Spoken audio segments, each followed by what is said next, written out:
भारत की राजनीति में कई प्रधानमंत्री आए और गए, लेकिन कुछ ऐसे नेता हुए जिन्होंने सिर्फ सरकार नहीं चलाई, बल्कि पूरे देश की दिशा और दशा बदल दी।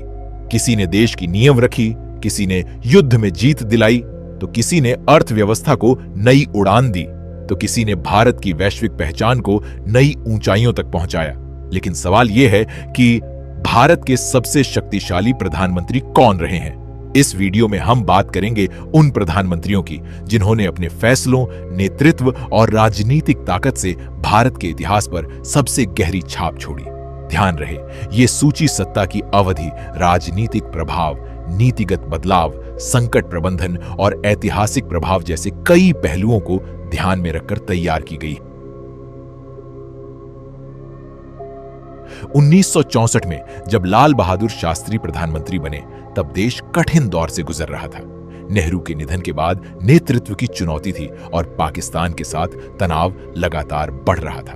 1965 के भारत पाक युद्ध में शास्त्री जी ने असाधारण नेतृत्व दिखाया। उनका नारा जय जवान जय किसान आज भी भारत की पहचान बना हुआ है। उन्होंने किसानों और सैनिकों दोनों का मनोबल बढ़ाया और देश में आत्मनिर्भरता की भावना को मजबूत किया। हालांकि उनका कार्यकाल केवल लगभग 18 महीने का रहा, लेकिन इतने कम समय में उन्होंने जो प्रभाव छोड़ा वो आज भी याद किया जाता है।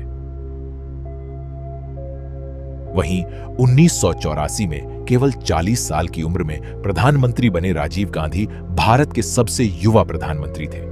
उन्होंने कंप्यूटर और टेलीकॉम क्रांति की शुरुआत की। उस समय जब कंप्यूटर का विरोध हो रहा था, तब उन्होंने भविष्य को पहचानते हुए तकनीक पर जोर दिया। आज भारत का आईटी सेक्टर जिस मुकाम पर है, उसकी शुरुआती नींव राजीव गांधी के दौर में रखी गई। हालांकि बोफोर्स विवाद और श्रीलंका नीति जैसी चुनौतियों ने उनके कार्यकाल को विवादों में भी रखा।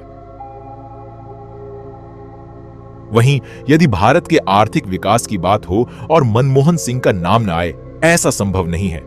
1991 में वित्त मंत्री के रूप में उन्होंने आर्थिक उदारीकरण की शुरुआत की और बाद में 2004 से 2014 तक वो प्रधानमंत्री रहे। उनके कार्यकाल में भारत दुनिया की सबसे तेजी से बढ़ती अर्थव्यवस्थाओं में शामिल हुआ। इसी दौरान भारत अमेरिका सैन्य परमाणु समझौता भी हुआ, जिसने भारत की वैश्विक स्थिति को मजबूत किया। हालांकि उनके दूसरे कार्यकाल में कई बड़े भ्रष्टाचार के आरोपों ने सरकार की छवि को नुकसान पहुंचाया। वहीं अगर भारत की आधुनिक अर्थव्यवस्था का कोई वास्तुकार कहा जाए तो वो पीवी नरसिम्हा राव हैं। 1991 में देश गंभीर आर्थिक संकट से जूझ रहा था। विदेशी मुद्रा भंडार लगभग समाप्त होने की स्थिति में था। ऐसे समय में उन्होंने वित्त मंत्री मनमोहन सिंह के साथ मिलकर आर्थिक सुधारों की शुरुआत की। लाइसेंस राज खत्म हुआ, विदेशी निवेश आया और भारत वैश्विक अर्थव्यवस्था से जुड़ गया।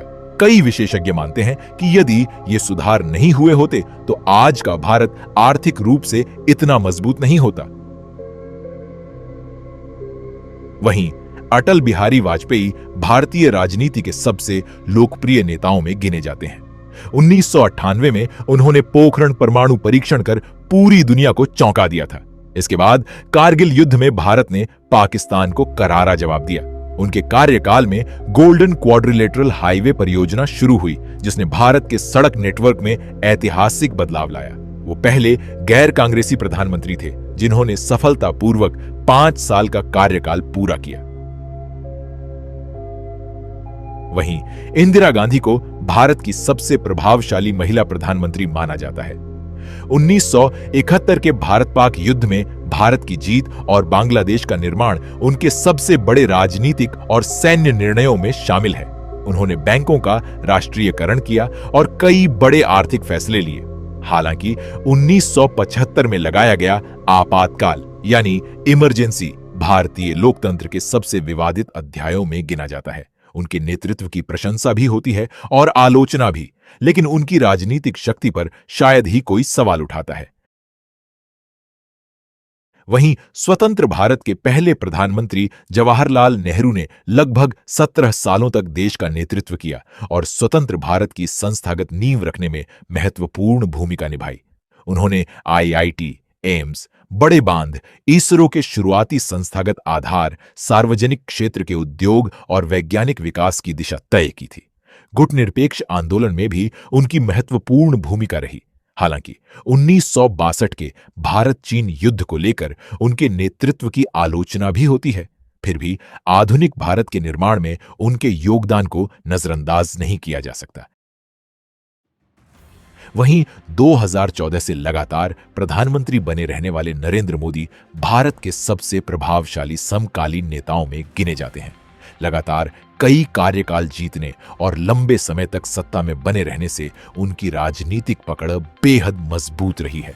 उनके कार्यकाल में जीएसटी लागू हुआ, डिजिटल इंडिया अभियान शुरू हुआ, यूपीआई ने डिजिटल भुगतान की तस्वीर बदल दी और कई बड़े बुनियादी ढांचा परियोजनाओं पर जोर दिया गया। विदेश नीति के स्तर पर भी भारत की वैश्विक सक्रियता बढ़ी है। साथ ही अनुच्छेद 370 हटाना, राम मंदिर निर्माण का मार्ग प्रशस्त होना और G20 शिखर सम्मेलन की मेजबानी जैसे फैसले भी उनके कार्यकाल से जुड़े रहे। दूसरी ओर उनकी सरकार की नीतियों को लेकर विपक्ष और विश्लेषकों द्वारा विभिन्न मुद्दों पर आलोचनाएं भी की जाती रही हैं। इस तरह उनका कार्यकाल उपलब्धियों और बहस दोनों का विषय रहा है। तो दोस्तों, ये थे भारत के अब तक के सबसे शक्तिशाली प्रधानमंत्री। अब आपकी बारी है। आपकी नजर में भारत का सबसे शक्तिशाली प्रधानमंत्री कौन रहा है और क्यों? अपनी राय हमें कमेंट सेक्शन में जरूर बताइए।